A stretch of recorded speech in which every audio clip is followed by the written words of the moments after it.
I love Mexico so much. I love Oaxaca. I don't even know where to start. I guess we'll start with the most trivial, but also super important. Definitely, the food is so good.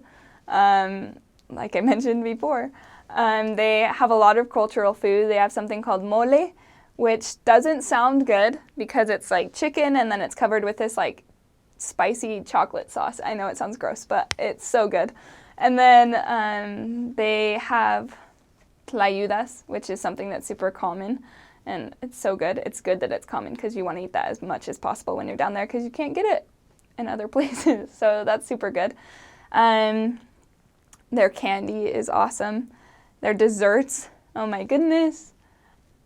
Desserts all the time. I would just eat dessert as much as I can when you're there. Enjoy it. Don't be worried about your weight. Just eat lots of candies and things like that. It's so good. Yeah, the food is great. Let's see.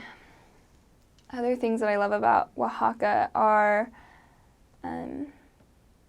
it's a beautiful place, so beautiful.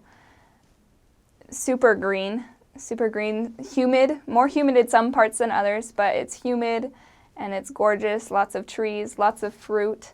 There's mangoes falling from the tree all the time. Don't ever spend your money buying mangoes at the store because you can just pull them off the tree, or people will leave them outside in a bowl for you to just take as you walk past or walk down the street. Yeah, be careful for falling fruit because they do fall from the trees.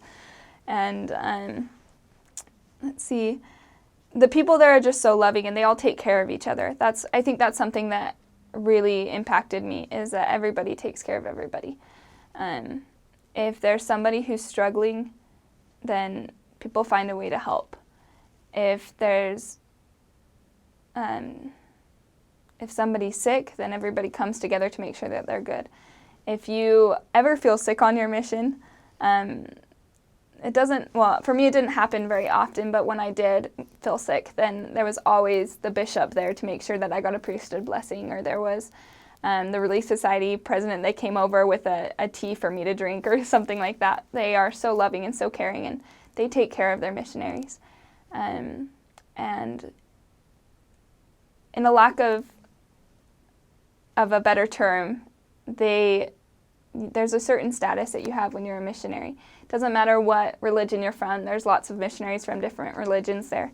There's like the Jehovah's Witnesses, then there's the Catholics, and they call them all missionaries. If you're going around preaching, then you're a missionary, and they approve of missionaries preaching. They think that's good. There's always, somebody who might be like, I don't want to listen to you, and closes the door, and that's fine. Don't let it rub off on you. Just go to the next door, and they'll probably open because everybody's so friendly. So, yeah, I think those are the biggest things that I love about Oaxaca, the people and the food and